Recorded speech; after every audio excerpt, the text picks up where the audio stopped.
Selamat siang pemirsa Metro TV Lampung, senang sekali kembali menjumpai Anda dalam program Dialog Spesial bersama saya Sylvia Agustina.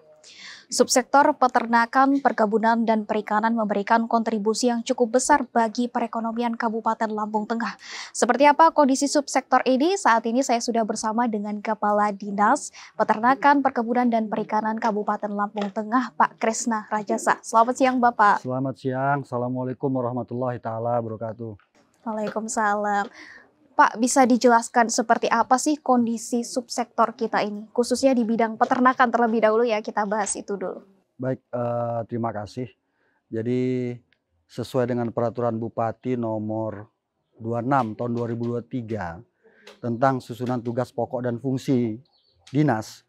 Jadi salah satu fungsi dan tugas pokok kami adalah membantu Pak Bupati dalam rangka tugas di sektor perkebunan, peternakan, dan perikanan. Khusus untuk sektor peternakan ini, alhamdulillah Lampung Tengah ini bukan salah satu ya. Lampung Tengah ini menjadi lumbung ternak Provinsi Lampung, khususnya untuk tanaman sapi, khususnya untuk ternak Komoditas sapi, komoditas ya? sapi ya. Kemudian juga ternak-ternak yang lain juga tidak kalah juga ya. Kita punya ternak kambing, kerbau, juga unggas kita punya ya, itik dan lain-lain. Itulah kira-kira gambarannya untuk kondisi peternakan yang ada di Kabupaten Lampung Tengah. Pak, kita kan komoditas sapi ini menjadi unggulan, bahkan kita surplus bisa menyuplai ke daerah lain. Nah, bagaimana strategi yang dilakukan oleh dinas untuk tetap menjaga populasi peternakan kita? Baik, jadi banyak upaya sudah kita lakukan ya. Tentunya kami punya petugas paramedis, ada petugas medis, ada petugas inseminator, ya, ada juga UPTD, di dalamnya juga ada petugas peternakan. Upaya-upaya yang kita lakukan adalah melalui petugas-petugas IB, inseminator buatan ini, melakukan kawin suntik di seluruh kecamatan yang ada di Kabupaten Lampung Tengah. Nah, melalui teman-teman kita yang ada di lapangan inilah kita berupaya untuk meningkatkan dan mempertahankan produksi ternak yang ada di Kabupaten Lampung Tengah. Juga bagaimana kita supaya menjaga kemampuan SDM kita di sektor peternakan ini, juga kita baru-baru ini melakukan sertifikasi uji kompetensi yang sudah kita lakukan pada bulan Maret, pada bulan April kemarin. Jadi petugas peternakan kita, paramedik IB ini ada kurang lebih sejumlah 180 orang. Mereka itu kita lakukan uji kompetensi kembali untuk tetap mempertahankan dan memberdayakan kemampuan teknis mereka. Sehingga harapan kita kualitas ternak kita, kesehatan ternak kita ke depan tetap selalu terjaga. Jadi inseminasi buatan ini ya Pak yang terus kita gencarkan untuk populasi? Ya, antara lain seperti itu. Juga kita sudah melakukan juga sesuai dengan arahan Pak Bupati ya. Jadi 3 tahun belakangan setelah masa pemerintahan beliau ini, beliau selalu mendorong sektor pertanian secara umum termasuk sektor peternakan. Kita ada kerjasama dengan Institut Pertanian Bogor. Ya, Pak Bupati ada kerjasama dengan Rektor IPB dalam hal ini. Jadi kami di dinas ini menindaklanjuti dari kerjasama tersebut dalam bentuk sekolah peternakan rakyat. Sekolah peternakan rakyat ini sudah kita lakukan di 4 kecamatan. 4 kecamatan itu Kecamatan Punggur, kemudian Terbanggi Besar, Wai Pengubuan, dan Trusanunyai. Apa sih SPR ini? SPR ini adalah bagaimana transfer ilmu dari para akademisi itu langsung diterapkan di lapangan. Jadi peternak-peternak kita itu diseleksi, diajarkan mulai dari budidayanya sampai ke hilir sampai dengan pemasarannya. Itu didampingi oleh dosen-dosen langsung dari IPB. Dan manakala mereka sudah mumpuni, itu dilakukan ujian. Nah, kalau mereka lulus, nanti baru di wisuda oleh IPB langsung. Jadi ada kurikulumnya. Dan ini SPR ini akan terus kita dorong ke depan sesuai dengan arahan Pak Bupati kita. Dampak apa yang Bapak lihat setelah didirikannya SPR ini di masyarakat kita? Yang saya lihat ya secara nyata, secara konkret, itu pengetahuan dan pemahaman mereka tentang budidaya itu semakin baik. dan bagaimana harapannya bahwasanya persoalan pertanian kan pasti persoalan harga gitu ya. Nah, ini di dalam SPRI juga mereka diajarkan bagaimana berkoorporasi. Jadi beberapa kelompok-kelompok itu menjadi satu kelompok besar ya. Sehingga nanti mempunyai daya saing dalam penjualan ternak mereka. Dan juga diadakan kerjasama juga kemitraan juga dengan GGLC ya. Nah, ada kerjasama kemitraan juga dengan GGLC dari peternak-peternak yang ada di Lampung Tengah. Itu antara lain ada di Punggur, ada di Trusanunya dan Terbanggi Besar. Kerjasama dengan GGLC. Jadi GGLC membina membimbing mereka, kalaupun mereka nanti misalkan harga itu agak tidak stabil, itu GGLC siap menerima ternak dari peternak-peternak kita. Itu sebagai garis besar gambaran. Iya. Jadi kita dari sisi produksi, kemudian dari sisi penambahan nilai dari produk tersebut hingga dari tata niaga kita betul. dorong lewat SPR ya Pak ya. Betul. Iya. Lalu Pak, kita kan sudah punya banyak potensi, lalu kita juga sudah berupaya mendirikan SPR. Tantangan apa sih Pak yang kita hadapi dalam dunia peternakan di Lampung Tengah? Memang kita tidak bisa menutup mata ya. Konsekuensi logis dari populasi yang besar. Tentunya juga permasalahan juga besar gitu memang. Itu harus kita akui. Kita selalu berupaya bagaimana mengatasi masalah-masalah yang muncul di sektor peternakan ini melalui petugas-petugas yang ada di lapangan. Mereka ini selalu kita arahkan, kita instruksikan untuk tidak bosan-bosannya berkunjung ke kandang-kandang ternak petani kita untuk tetap dilakukan desinfektan, pembersihan kandang, karena ini sangat penting. Nah, kemudian mungkin kita mendengar kemarin adanya virus PMK, kemudian ada virus LSD dan Jembrana. Nah, alhamdulillah melalui Kementerian Pertanian, dalam hal ini Dinas Peternakan Provinsi Lampung itu telah membantu kita untuk melakukan vaksinasi PMK di seluruh kecamatan yang ada di Kabupaten Lampung Tengah. Dan ini sudah kita lakukan sampai 2 kali. Jadi 2 kali, kalau dulu ada istilahnya pada waktu COVID itu vaksin 1, vaksin 2, ini sudah kita lakukan. Dan ini terus kita lakukan terhadap ternak-ternak yang baru masuk di wilayah Lampung Tengah. Demikian juga dengan virus LSD, ya, yang lebih dikenal masyarakat itu penyakit lato-lato ya, beto-beto itu ya. Nah, ini juga kita mendapat bantuan vaksin dari Kementerian melalui Dinas Peternakan Provinsi Lampung. Ini sudah kita lakukan dari target ternak yang ada di Lampung Tengah, itu 90% sudah kita lakukan vaksin. Kemudian juga berkembang virus Jembrana, ini kita mendapat bantuan juga, dan ini sudah kita lakukan vaksinasi terhadap Jembrana, itu khususnya pada sapi Bali. Itu sudah kita lakukan kurang lebih 90% dari target yang ada. Ini sebagai gambaran. Ya, baik Pak Kresna, menarik sekali perbincangan kita di sektor peternakan. Kita akan lanjut di sektor lainnya setelah segmen berikutnya. Ya, baik pemirsa Metro TV Lampung, jangan kemana-mana, kita akan kembali setelah jeda pariwara.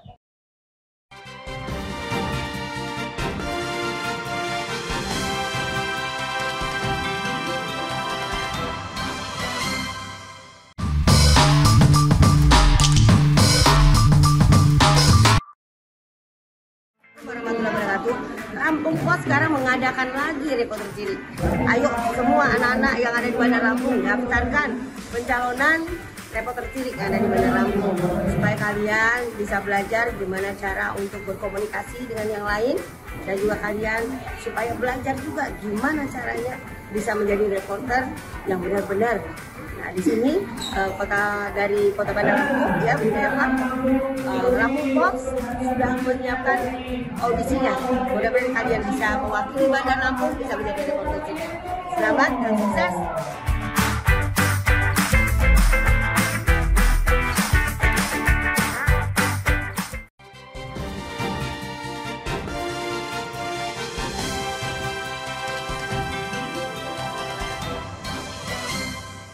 Pemirsa Metro TV Lampung, kembali lagi dalam program Dialog Spesial bersama dengan Kepala Dinas Perkebunan, Peternakan, dan juga Perikanan Kabupaten Lampung Tengah, Pak Kresna Rajasa.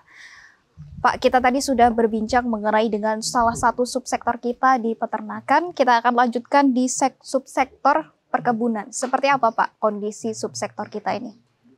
Baik, terima kasih. Jadi untuk sektor perkebunan di Kabupaten Lampung Tengah juga ini mempunyai daya saing juga sebetulnya. ada 5 komoditi unggulan kita. Provinsi menetapkan 7 komoditi unggulan, tapi untuk Lampung Tengah itu kita ada 5 komoditi unggulan. Pertama itu untuk tanaman sawit, kemudian kelapa sawit maksud saya, kemudian kelapa dalam, kemudian karet, tebu, dan kakao. Nah, dari 5 komoditi ini yang menjadi prioritas fokus kita adalah bagaimana sistem budidaya dan bagaimana upaya-upaya dilakukan petani untuk pasca panennya. Gitu ya. Dan memang semenjak Pak Bupati kita, Pak Musa Ahmad, 3 tahun beliau ini, sektor perkebunan ini menjadi perhatian khusus juga. Jadi ada beberapa program-program unggulan kita, seperti antara lain adalah peremajaan kelapa sawit. Ya. Itu memang didukung juga oleh Kementerian Pertanian, dalam hal ini adalah Dirjen Perkebunan. Jadi pengembangan untuk peremajaan kelapa sawit ini sudah kita lakukan sejak tahun 2019. 2019 sampai dengan sekarang itu kita kembangkan di 3 kecamatan. Itu di Kecamatan Pubian, kemudian Kecamatan Padang Ratu, kemudian di Kecamatan Sendang Agung. Ini sedang kita lakukan, terus berproses. Dan melihat pertumbuhan yang ada di lapangan ini cukup baik gitu. Dan pengawalannya juga, pembinaannya juga baik dilakukan oleh kita, oleh provinsi, dan oleh monitoring juga oleh kementerian. Nah, kemudian untuk komoditi tebu juga kita lakukan kegiatan-kegiatan, ya. Antara lain adalah rawat ratun. Nah, rawat ratun ini kita dorong pengembangannya ke wilayah-wilayah yang memang punya potensi untuk tanaman tebu. Itu di wilayah Wai Pengubuan dan Trusanunyai. Nah, sementara untuk komoditi-komoditi yang lain seperti kakao dan karet, kita melihat spesifikasi lokasi yang ada. Nah, ini juga kita dorong juga pengembangannya. Harapan kita bagaimana nanti ke depan itu tetap ada zona-zona pengembangan tanaman perkebunan. Sehingga apapun bentuknya, karena memang kita juga tahu kalau di sisi swasta dari sektor perkebunan untuk Lampung Tengah ini, ya kita sama-sama tahu lah, perusahaan-perusahaan besar ada di Lampung Tengah. Tebu itu ada Gunung Madu, ada Sugar Group, juga ada Bumi Waras. Itu bukan main luasan kebunnya, dan juga bagaimana bisa mendorong juga untuk pengembangan sektor ekonomi di sekitar wilayah perusahaan tersebut. Itu harapan kita.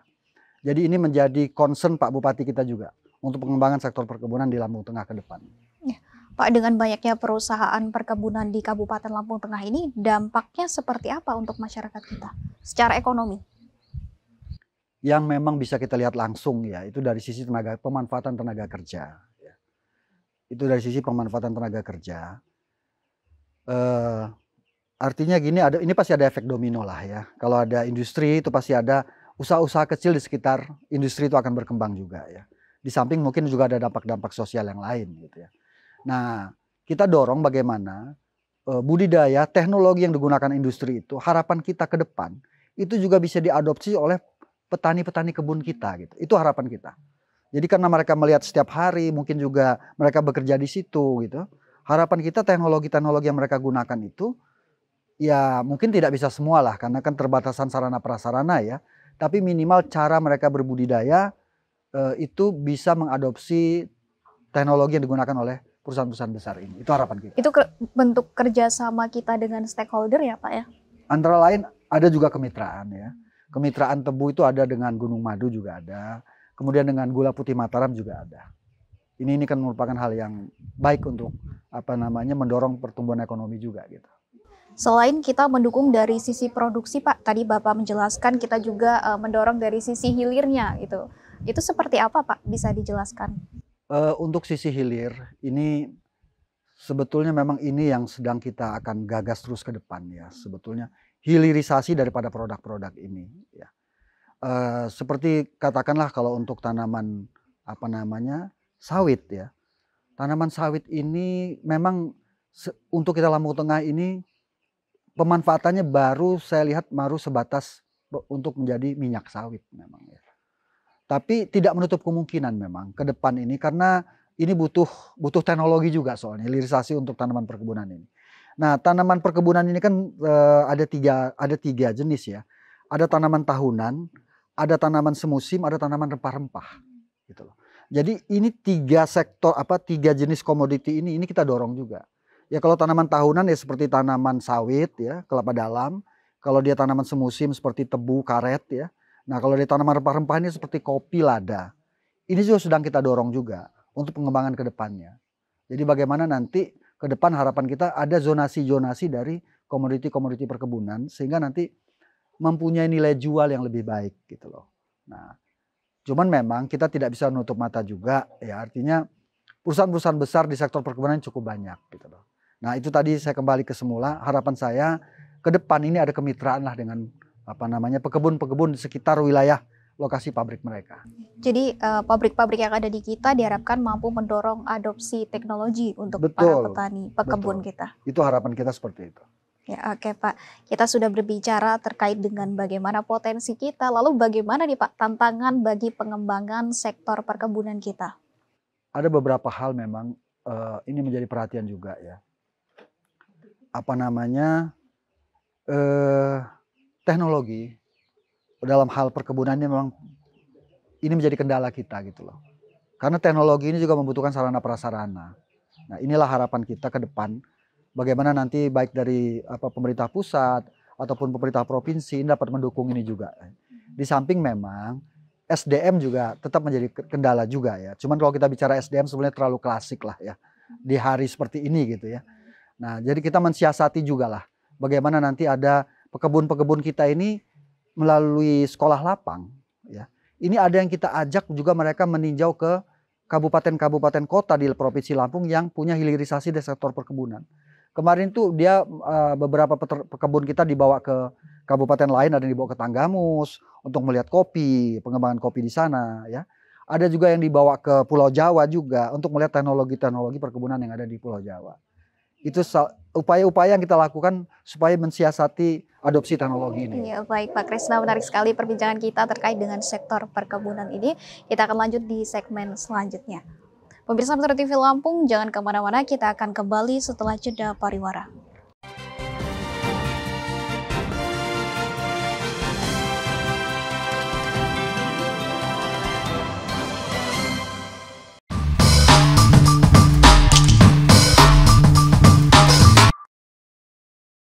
Assalamualaikum, Tabik pun. Pendaftaran audisi Reporter Cilik Lampung Pos sudah mulai dibuka dan program ini sangat baik untuk anak didik kita, khususnya di tingkat pendidikan dasar atau sekolah dasar.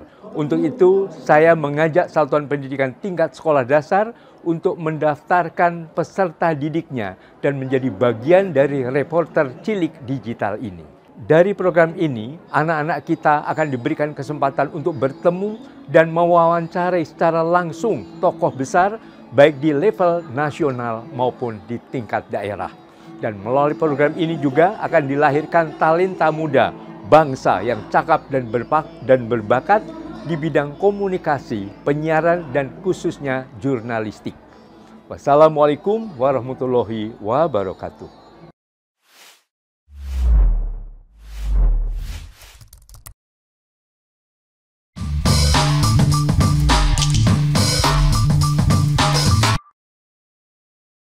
Assalamualaikum warahmatullahi wabarakatuh.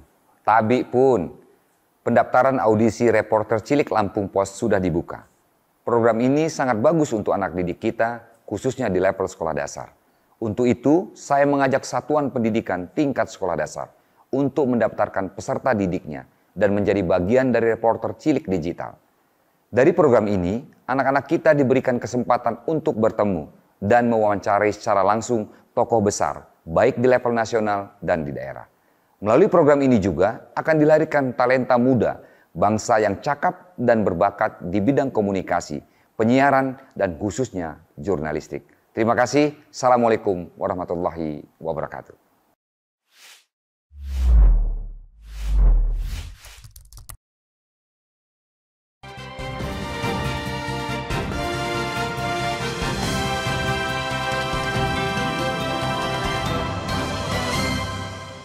Pemirsa Metro TV Lampung kembali lagi dalam dialog spesial bersama dengan Kepala Dinas Peternakan, Perkebunan dan Perikanan Kabupaten Lampung Tengah.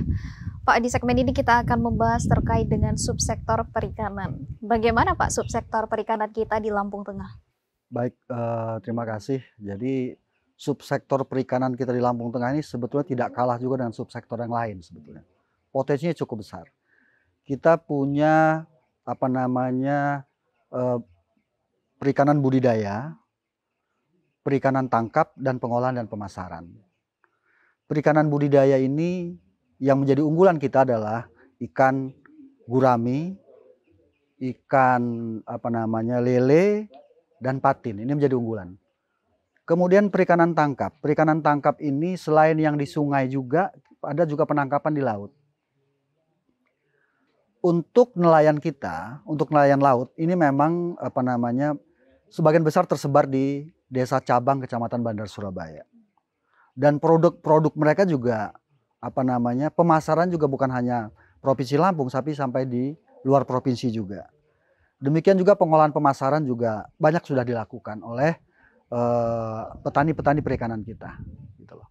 Jadi saya melihat ya, karena sebaran budidaya untuk perikanan ini juga hampir tersebar di 28 kecamatan. Karena memang program Pak Bupati dan Ibu Bupati kita juga ya untuk pemanfaatan lahan-lahan pengarangan masyarakat itu dalam bentuk 3K. Kandang, kebun, dan kolam. Mungkin di belakang kita ini kira-kira seperti itulah, mewakili dari itu. Jadi harapan kita, setiap petani kita, apakah dia petani kebun, apakah dia petani ikan atau apa, itu bisa melakukan itu. Dan dengan pola yang ini juga mendorong sektor perikanan untuk berkembang, khususnya di budidayanya. Itu kira-kira gambaran kita. Dan 3K itu juga meningkatkan pemenuhan gizi untuk tingkat keluarga ya Pak? Betul, betul sekali. Itu program Ibu Bupati selaku Ketua KWT Berjaya Lampung Tengah. Ya, oke Pak. Ini kan tadi Bapak jelaskan sektor perikanan ini cukup tersebar di hampir di seluruh kecamatan yang ada di Lampung Tengah. Kira-kira seberapa sih Pak jumlah masyarakat yang bergantung dengan sektor perikanan ini? Begini, jadi memang harapan kita ya. Karena program pertanian ini adalah salah satu program unggulan Pak Bupati juga ya.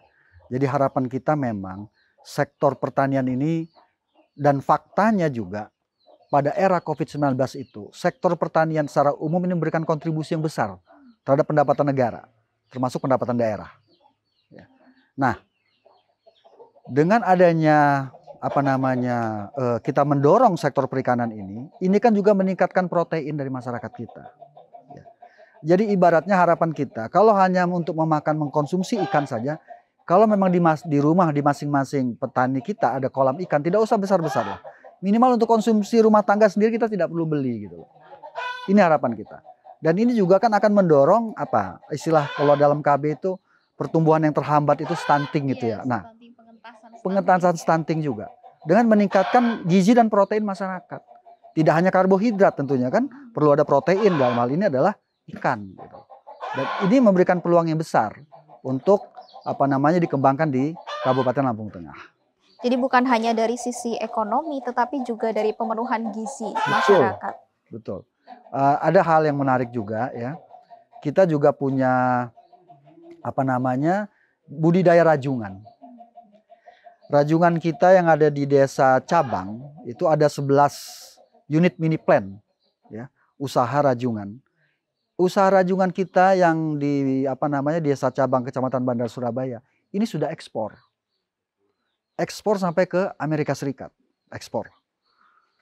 Dan limbah daripada cangkang rajungan ini pun oleh petani-petani kita di sana, pembudidaya ikan di sana, pembudidaya rajungan di sana, itu limbah ini dimanfaatkan mereka juga ya, cangkang-cangkang rajungan menjadi tepung ya. Yang mana tepung ini nanti bisa menjadi pakan ikan atau pakan ternak. Malah terakhir ini ada informasi bisa jadi kosmetik juga gitu loh.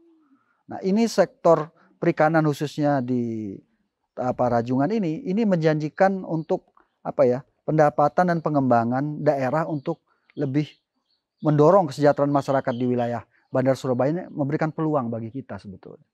Tinggal bagaimana nanti peluang-peluang ini kita manfaatkan, kita berikan stimulan-stimulan ini, sehingga ini menjadi usaha yang betul-betul profesional. Itu harapan kita. Itu kan salah satu bentuk pemberdayaan kelompok kita ya Pak ya. Betul. Nah, betul. ke depan kalau untuk khusus komoditas rajungan ini seperti apa Pak yang akan kita lakukan agar semakin maju lagi? Tentunya ya kualitas daripada produk itu ya, kemudian kemasannya. Tapi saya melihat manakala ini sudah bisa masuk ke Amerika Serikat, katakanlah Eropa, berarti standarisasi dari rajungan kita sudah memenuhi standar sebetulnya. Tinggal sekarang bagaimana pengembangan volumenya lagi, pengembangan volumenya dan maksud saya itu variasi-variasi produk dari rajungan. Jadi tidak hanya rajungan dalam bentuk hidup mentah yang kita kirim, tapi ada produk-produk ikutan dari bahan baku rajungan ini yang bisa kita jual juga keluar gitu loh. Ini harapan kita. Jadi bagaimana kita mendorong SDM ini supaya nanti mereka bisa berbuat seperti itu, kira-kira seperti itu. Iya, jadi harus ada diversifikasi produk ya supaya termanfaatkan secara menyeluruh rajungan ini. Betul. Karena potensi kita besar. Ya oke Pak. Pak, kalau dilihat secara umum di subsektor perikanan ini tantangannya seperti apa Pak? Sebetulnya juga ya kembali ke masalah pertanian secara umum, ini masalah harga ya. Manakala panen ini booming gitu ya, ini kan kadang-kadang harga tidak stabil ya. Tapi sektor perikanan ini alhamdulillah kita bimbing mereka bentuk AP3LT, Asosiasi Pemilik dan Pengusaha AP3LT Perikanan Lampung Tengah. Ya. Nah, pengusaha-pengusaha yang ada di Lampung Tengah ini mereka terhimpun di dalam AP3LT itu kurang lebih ada 500 orang pengusaha-pengusaha ini, baik perorangan maupun kelompok, baik mulai dari wilayah barat dari Sendang Agung, Kalirejo sampai di cabang, itu mereka selalu berkomunikasi sehingga dampak positifnya harga ikan untuk Kalirejo dan harga ikan sungai untuk di Putih Surabaya dan Bandar Surabaya itu relatif sama. Karena pengusaha-pengusaha ini mereka berkumpul sehingga bisa menjaga stabilitas harga. Nah, ini dalam bentuk AP3LT. Ini kita sangat bersyukur sekali lah ada wadah ini yang betul-betul mereka bisa menjaga stabilitas harga. Jadi tidak ada ya misalkan katakan di tempat A sampai harganya 10, tempat B itu 5 itu tidak ada. Jadi kalaupun ada perbedaan harga tidak terlalu jauh kira-kira gitu.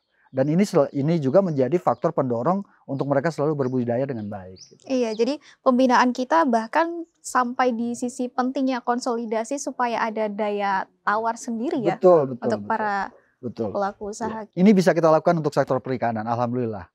Dan ke depan ya kita berharap ini juga bisa kita lakukan untuk sektor-sektor yang lain lah, kira-kira seperti itulah. Iya, oke Pak Kresna, menarik sekali perbincangan kita soal dari subsektor tadi peternakan, perkebunan hingga perikanan. Pak, mungkin bisa disampaikan closing statement kepada pemirsa untuk kemajuan dari subsektor kita di Lampung Tengah. Baik, terima kasih juga ini sesuai dengan perintah Pak Bupati kita, arahan beliau ya. Jadi memang sektor pertanian ini secara umum di dalamnya ada tanaman pangan, perkebunan, perikanan, peternakan dan sektor yang lain di dalam pertanian ini. Memang harapan kita, harapan beliau juga, karena sektor ini menjadi sektor unggulan untuk Kabupaten Lampung Tengah.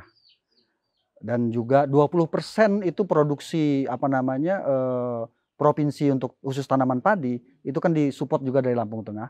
Demikian juga kita menjadi lumbung ternak juga. Ya, di sektor perkebunan juga kita tidak ini. Nah harapan kita bagi peternak, pekebun, petani, ya kalau berusaha itu terjadi di dalam usaha kita upayakan ada diversifikasi usaha lah. Jadi kalau di situ ada tanaman pangan, juga perlu ada tanaman perkebunannya, juga perlu ada ternaknya, perlu ada ikannya. Jadi ada K3 itulah kalau di rumah masing-masing, ada kolam, ada kebun, ada kandang. Sehingga kebutuhan rumah tangga minimal bisa kita penuhi dari halaman rumah kita masing-masing. Oke, baik. Terima kasih banyak Pak Kresna Rajasa selaku Kepala Dinas Perkebunan, Peternakan dan juga Perikanan Kabupaten Lampung Tengah sudah menyempatkan waktunya berdialog dengan kami. Baik pemirsa Putra TV Lampung, itulah dialog spesial episode kali ini. Saya Sylvia Agustina dan kru yang bertugas pamit undur diri. Salam sehat, sampai jumpa.